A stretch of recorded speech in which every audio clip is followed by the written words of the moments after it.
Bonsoir à tous et à toutes et bienvenue dans ce live. J'ai pas vérifié le nombre de lives, je crois que c'est le 35, je suis un petit peu perdue, je crois que c'est le 35, oui c'est ça. Je vais vous laisser le temps d'arriver, je suis très heureuse de vous retrouver comme chaque jour pour ce live quotidien puisque je me suis lancée dans un défi 60 jours de live où chaque jour je vous raconte une histoire. Chaque jour, je vous partage une anecdote personnelle pour vous permettre d'extrapoler, pour aussi vous partager en fait les enseignements que j'en retire. Donc je suis installée un petit peu différemment qu'habituellement. Peut-être que vous entendrez le bruit du lave-vaisselle derrière, mais je pense que ça va pas, voilà, que c'est un petit peu en fond. Moi je suis très heureuse de vous retrouver comme chaque jour pour vous partager voilà, le fruit de mes réflexions. C'est un rendez-vous qui est devenu très important pour moi. Voilà, chaque jour, je pense à ce que je vais vous partager. Il y a beaucoup de choses qui me viennent dans la journée et ça me permet de faire des liens, de vraiment croiser les informations, croiser les différents sujets. Moi, c'est des sujets qui me passionnent. Hein. L'humain me passionne. Bonsoir, Maud. Super. Oui, d'ailleurs, bravo parce que tu as réussi à récupérer tous les lives en retard. Dis donc, ça a dû être un sacré... j'allais dire un sacré challenge, un peu comme du binge watching, quand tu regardes toutes les séries, tous les épisodes d'un coup. Donc voilà, bah écoute, super. Justement aujourd'hui, mon live d'aujourd'hui va être en résonance avec celui d'hier sur la vulnérabilité. Voilà, pour ceux qui ne me connaissent pas, je suis Clémence, je suis la fondatrice de The Positive Place et avec The Positive Place, on s'intéresse à ce qui est caché. On s'intéresse à ce qui ne se voit pas. On s'intéresse à la partie donc immergée de l'iceberg. Coucou Marion, bienvenue dans ce live. Super, donc ceux qui sont là en live, faites-moi un petit coucou dans le chat. Pour ceux qui seront là en replay, mettez-moi le hashtag replay. Pour ceux qui me découvrent, voilà, vous pouvez mettre le hashtag ThePositivePlace. Et puis même si vous êtes en replay, moi j'ai toujours beaucoup de plaisir à lire vos commentaires, à voir comment ça résonne pour vous, quelle résonance vous y trouvez avec votre vie, avec vos expériences. Voilà, pour moi c'est très important. Tu es très forte en binge watching, Maud, ok. Super, no judgment, pas de jugement de ma part sur le binge watching, bien sûr. Donc voilà, bon bah c'est super. Merci en tout cas d'être là en live. Hein. Je suis toujours en duplex Instagram et Facebook. Et aujourd'hui, voilà, je vais vous raconter une analogie, une métaphore qui m'est venue. Puisqu'hier, je parlais de la vulnérabilité. La vulnérabilité, c'est une dimension qu'on a beaucoup de mal à afficher. Donc hier, je vous racontais une anecdote de l'école primaire, voire maternelle, lors de laquelle j'avais été profondément blessée suite au fait que je m'étais dévoilée dans ma vulnérabilité. Et je vous avais pris cette anecdote-là pour aussi que ça fasse écho à peut-être des situations que vous avez vécues vous, qui expliquent que c'est si difficile de s'afficher dans sa vulnérabilité. Et j'avais envie de poursuivre un petit peu ce sujet, parce que la vulnérabilité pour moi c'est le grand trou noir en fait de notre société. On veut tellement pas se montrer vulnérable qu'on a toutes sortes de stratagèmes pour ne pas se montrer vulnérable. Et je vous ai expliqué pourquoi, hein, je le dis avec beaucoup de compassion et de bienveillance. Hein. Je pense que c'est très difficile de se montrer vulnérable dans notre société. Et c'est pour ça que je vous racontais l'anecdote dans le live d'hier. Hein. Pour celles et ceux qui ne l'ont pas vu, vous pouvez aller revoir le live aussi d'hier. Parce que je pense que les fois où on s'est montré vulnérable, ça a laissé un tel ancrage que derrière, on veut surtout jamais revivre ça. On ne veut jamais revivre cette douleur d'avoir été trahi ou blessé à la suite de s'être montré dans sa vulnérabilité. Et donc ça crée ce fameux trou noir au niveau de la vulnérabilité, c'est-à-dire que la vulnérabilité, ça n'existe pas. On ne veut jamais se montrer vulnérable. C'est un peu le mythe du super-héros aussi, hein, dont j'avais parlé dans un de mes lives. On est dans ce cliché du super-héros qui ne faillit jamais, qui a toujours réponse à tout et qui sait absolument tout faire. Et je trouve pour ma part que c'est un poison. en fait ce trou noir de la vulnérabilité, c'est-à-dire qu'on se comporte comme si la vulnérabilité n'existait pas, on se comporte comme si on n'était jamais vulnérable, parce qu'on a une peur panique, merci pour Moka, on a une peur panique d'être jugé pour cette vulnérabilité que l'on considère comme une défaillance. Or, pour moi, c'est des choses différentes. On peut être vulnérable, on peut ne pas savoir avoir de réponse sur un sujet, et puis accueillir cette vulnérabilité et se dire ok, je vais apprendre de mes erreurs, ou je vais me perfectionner, voilà, en tirer des enseignements justement. Et la défaillance, pour moi, c'est encore autre chose.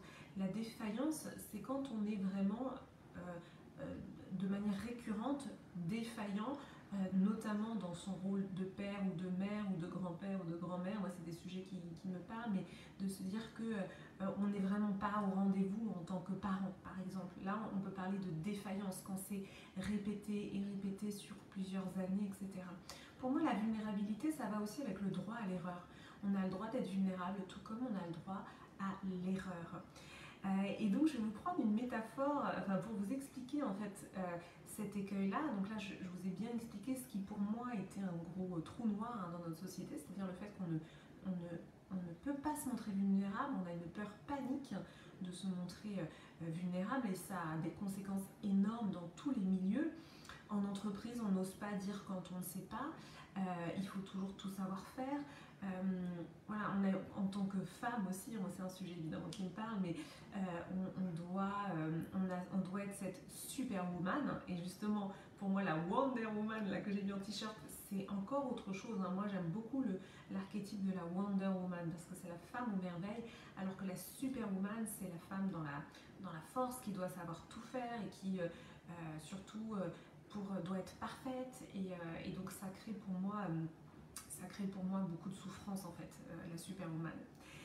Et donc ce que je voulais vous dire, c'est que voilà, ces derniers jours en fait, j'ai vécu plusieurs situations qui découlent pour moi exactement de cet écueil de la vulnérabilité. C'est-à-dire que j'ai vécu des situations, alors je vais rester imprécise parce que voilà, c'est dans mon entourage proche, mais des situations où finalement je percevais que les gens en face de moi avaient beaucoup de mal à se montrer vulnérables, comme tout le monde, j'ai envie de dire, tout le monde a peur de se montrer vulnérable, et que donc derrière, des stratagèmes allaient être mis en place pour se galvaniser narcissiquement parlant, et surtout ne pas montrer sa véritable émotion.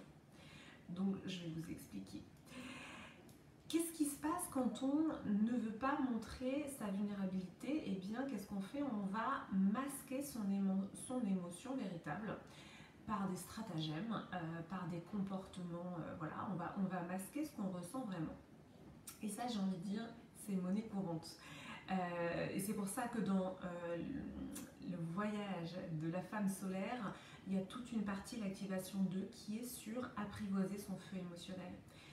Parce qu'en fait, c'est très très courant de ne même pas savoir ce que l'on ressent, et aussi beaucoup parce qu'on a cette peur en fait de se montrer vulnérable. Donc sitôt que l'émotion se présente et qu'on se sent vulnérable, hop, on va refermer, et puis on va mettre des surcouches, voilà, des armures, Ariane en parlait hier, on va mettre des armures, des surcouches qui vont encore plus aussi masquer notre propre émotion à nous-mêmes. Donc, pour reprendre mon exemple, qu'est-ce qui se passe dans nos relations quotidiennes? Quelqu'un qui ressent potentiellement une forme de vulnérabilité et qui ne veut pas la montrer va rechercher dans la relation à l'autre une sorte de galvanisation narcissique. J'emploie souvent ce mot de galvanisation narcissique. Je vais vous expliquer avec la métaphore du Super Mario. Par exemple, je suis Super Mario, mais je me sens super down. Je vais faire exprès de mettre les épaules comme ça. Je me sens super down, je me sens nulle, parce que justement je me sens vulnérable dans un domaine. Imaginons, je me sens vulnérable, je me sens nulle dans un domaine. J'ai besoin, comme Super Mario, de prendre des points de vie pour me remonter, et c'est là que le mot galvaniser narcissiquement, j'ai besoin de remplir en fait mon narcissisme pour de nouveau me sentir bien, parce que je me sens une merde, entre guillemets. Donc, si j'ai pas les ressources en moi pour me galvaniser narcissiquement parlant, donc je suis comme ça, je me sens vraiment pas bien, je je me sens une merde, j'ai toutes ces pensées, je suis nulle, vraiment, voilà, je me sens vulnérable dans un domaine, hein. Ça peut être amoureux, au travail, voilà. Les domaines sont multiples, on peut se sentir une merde à plein d'occasions dans notre vie ou dans une journée même. Donc, je me sens une merde, mais je n'ai pas les ressources en moi pour, tel le Super Mario, me regalvaniser narcissiquement parlant. Qu'est-ce que je vais faire? Je suis comme ça, bah, je vais utiliser les gens autour de moi pour aller rechercher une galvanisation narcissique. C'est-à-dire que je vais aller racketter une galvanisation narcissique, donc ça veut dire racketter du compliment, racketter de la valorisation, voilà. Donc, dans ce type de relation, on n'est pas dans quelque chose de donnant-donnant. On est dans, voilà, je suis un Super Mario complètement HS, je me sens une merde, je vais utiliser l'autre pour me regalvaniser, me remplir et me sentir super fort. Et donc, bah moi j'ai vécu cette situation ces derniers jours avec des gens de mon entourage qui sont venus rechercher chez moi cette galvanisation narcissique. Et qui sont venus chercher chez moi en fait de la valorisation. Je sentais qu'ils avaient besoin que je leur dise mais oui c'est super ce que tu fais, mais oui c'est génial, etc. Et c'est ok en soi, on a tous besoin de reconnaissance, on a tous besoin de galvanisation, on a tous narcissique, on a tous besoin de compliments, c'est ok, nous sommes des êtres de lien et on en a besoin. Simplement, là, ce que j'ai ressenti, c'est que quelque part, et je vais vous prendre une autre métaphore, c'est-à-dire que quelque part, j'étais comme... on m'imposait un spectacle, en fait. C'était comme si j'étais... j'avais ce sentiment d'être dans la rue. En fait, je me balade dans la rue, et puis on va me prendre de force pour me mettre dans une salle de spectacle. Et dans cette salle de spectacle, on va m'imposer un spectacle et quelque part, je dois dire bravo alors que j'ai même pas demandé à regarder ce spectacle. Vous voyez? Et c'est là qu'on peut se sentir utilisé. Là, moi, je me suis sentie utilisée, en fait, ces derniers jours. Et c'est là que, finalement, dans nos relations, la toxicité, hein, le caractère toxique peut s'installer. Et pour moi, donc, je ne sais pas si du coup mon explication était claire, mais ça découle du fait que quand le fameux Super Mario il arrive comme ça, mais qui ne veut pas dire qu'il est comme ça, eh bien il va masquer sa véritable émotion. Donc tout part de la difficulté, voire l'incapacité à se montrer vulnérable. Si je ne sais pas me montrer vulnérable, si je ne sais pas dire j'ai peur d'eux, je me sens mal, je me sens triste, ou même je me sens nulle, on a le droit de dire ça, je me sens nulle. Si je n'arrive pas à dire ça, je vais les rechercher auprès des autres, je vais utiliser les autres pour me galvaniser narcissiquement parlant. Et donc c'est là qu'on rentre dans un échange entre guillemets toxique, puisque l'autre en soi ne m'intéresse pas en tant que personne, l'autre m'intéresse parce que, comme je vous l'ai dit, tel un Super Mario, je vais pouvoir me regalvaniser narcissiquement parlant. Ça te parle, Marion? Ah super, je suis très contente. Voilà, parce que bon, tout ça c'est des images dans ma tête, hein. Maintenant je vous les partage, donc j'ai à cœur aussi que ce soit compréhensible et que ça vous parle. Et quand je dis ça, je le dis encore une fois avec beaucoup de compassion, beaucoup de bienveillance, parce que être humain, c'est pas facile tous les jours, honnêtement c'est difficile. Donc je le dis avec beaucoup de compassion aussi, puisque voilà, c'est pas simple d'être humain. Donc je comprends quand on se sent mal, que ce soit difficile de le dire. Mais c'est simplement de comprendre que cette incapacité à se montrer vulnérable génère énormément de toxicité relationnelle. Et que finalement, si on arrivait à communiquer véritablement sur son état émotionnel, si on arrivait à dire tout simplement je me sens triste, je me sens mal, je me sens nulle, c'est pas grave, on a le droit de passer par ces états-là. Et une fois qu'on a dit ça à l'autre, déjà on peut se le dire à soi-même, c'est déjà énorme. Et une fois qu'on s'est dit ça à soi-même, potentiellement on peut le dire à l'autre. Et là on est dans un échange relationnel équilibré. Et pourquoi équilibré? Parce que je m'intéresse à l'autre pour ce qu'il est et non pas comme un moyen de me galvaniser narcissiquement parlant. Je reprends cette métaphore, je vais chercher des spectateurs pour que les spectateurs m'applaudissent en fait. Donc je ne m'intéresse pas aux personnes, je vois juste des applaudissements. Tout ce que je veux récupérer, ce sont des applaudissements pour me galvaniser narcissiquement. Voyez ? Donc c'est vraiment cette idée-là qui est pour moi centrale de se dire, mais voilà, si on arrivait tous collectivement à comprendre qu'être vulnérable, ce n'est pas la fin du monde, que ce sont des états passagers, qu'on a le droit de dire je ne sais pas, qu'on a le droit de dire je me sens mal, je me sens triste, je me sens nulle, et que le monde ne va pas s'effondrer. Et qu'en disant ça, justement, on redonne à l'autre son pouvoir d'être aussi un sujet, d'être une personne complète qui va aussi pouvoir, avec son regard, nous apporter son réconfort, son accueil finalement émotionnel. Coucou Géraldine sur Instagram. Voilà, j'avais vraiment envie de partager ça parce que j'ai fait le lien vraiment ces derniers jours entre cette dimension de vulnérabilité qui est si difficile pour nous, êtres humains j'ai envie de dire, en France, parce que forcément je suis française donc j'ai plus étudié la société française. Après il y a une américaine, une psychologue américaine que j'aime beaucoup qui s'appelle Brené Brown, oui c'est ça, Brené Brown, qui a fait je sais pas moi 15-20 ans de sa vie sur la vulnérabilité. Elle a fait des TEDx si vous voulez aller les voir sur YouTube.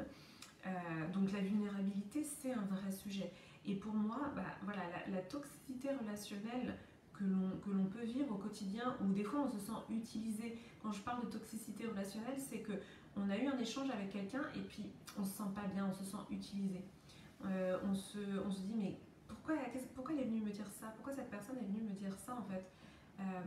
Donc là, quand vous avez le sentiment d'être utilisé, ça veut dire qu'en effet la personne est sans doute venue chercher auprès de vous une galvanisation narcissique. Voilà, pensez au petit Mario. La prochaine fois que vous avez cette situation, pensez au petit Mario. Pensez que tout est énergie et dans nos échanges relationnels, il y a aussi cette dimension de circulation d'énergie. Et que dans la toxicité, qu'est-ce qui se passe? C'est que l'autre est venu chercher de l'énergie chez vous, donc l'autre se sent super Mario, je me sens trop bien. Mais vous, par contre, l'énergie, elle est passée de l'autre côté en fait. L'énergie, elle est passée de l'autre côté et vous sentez mal en fait. Il y a eu cette circulation d'énergie, mais dans le mauvais sens pour vous. D'où la toxicité, d'où le caractère toxique. C'est-à-dire qu'entre guillemets, on vous a pris votre énergie, vous êtes senti utilisé parce que vous avez bien senti que dans la transaction, il y avait quelque chose où l'autre avait besoin de vous, avait besoin de votre regard, de votre valorisation, de vos applaudissements, pour reprendre la métaphore de la salle de spectacle. Et donc, quand la nature humaine, il y a un grand principe de base, la nature humaine, les êtres humains détestent être utilisés comme des objets. C'est le truc de base. Nous ne sommes pas des objets, nous sommes des sujets. Donc forcément, quand on est utilisé, il y a cette dimension d'être, utilisé non pas pour ce que l'on est en tant que personne, mais voilà, comme un usage immédiat. J'ai besoin d'un Kleenex, hop, je prends un Kleenex. Voilà, c'est vraiment ça. Donc Marion, tu dis, moi pareil, avec ma collègue de travail, je me sens toujours utilisée. Et oui, et ça c'est quelque chose qu'on verra du coup, Marion, dans la femme solaire. Donc je suis très contente que tu sois du voyage, que tu fasses partie du voyage. On va vraiment apprendre à gérer son énergie parce que je suis d'accord avec toi, la toxicité relationnelle, elle est partout. Et c'est vraiment... moi c'est pour ça que je fais des lives aussi gratuits, que j'ai vraiment envie de diffuser ça parce que... Mais mon Dieu, mais on s'en sortirait tellement mieux si il y avait juste 2-3 principes en fait, entre guillemets, de relationnels qu'on aurait pu absorber dès l'enfance, parce que vraiment pour moi l'école a ce rôle-là, mais c'est pas vraiment le cas aujourd'hui. Mais de comprendre tous ces mécanismes émotionnels, de les comprendre vraiment, et c'est pas seulement de dire oui je sais il y a 5 émotions, non, c'est pas de savoir qu'il y a 5 émotions, c'est de comprendre comment ça se passe à l'intérieur de vous. C'est encore une autre dimension, ça prend du temps aussi de s'approprier ces émotions, de comprendre comment on fonctionne, de se dire ah ok, donc là je me sens super mal, qu'est-ce que c'est? C'est de la tristesse ou c'est de la colère? Ah oui d'accord. Voilà, moi aujourd'hui c'est quelque chose que je sais faire, je sais identifier quand il y a quelque chose qui me tombe dessus, il y a tout de suite ce ok, où c'est dans le corps, et qu'est-ce qu'il y a derrière, et comment, pourquoi je ressens ça, etc. Et à force, c'est une gymnastique en fait. C'est vraiment, plus on fait, plus on devient expert en gestion émotionnelle. Et pour moi, l'émotion, c'est le centre de nos vies, vraiment. Et donc voilà, c'est ce qu'on va voir dans la femme solaire. On va vraiment se pencher sur tout un module, j'allais dire toute une activation sur les émotions, sur nos émotions. C'est quand on dit les émotions c'est secondaire, mais pas du tout. Les émotions c'est central. Ah yes, tu vas apprendre des choses, Marion, super. Et Mo, tu me dis, c'est vrai que ça arrive encore et ça commence tôt. Ouais, ouais, exactement. Voilà, je pense que c'est un vrai cheminement. Donc, je suis très heureuse d'avoir partagé ce live avec vous déjà, parce que, bah voilà, on a tous à y gagner à accepter d'être vulnérable.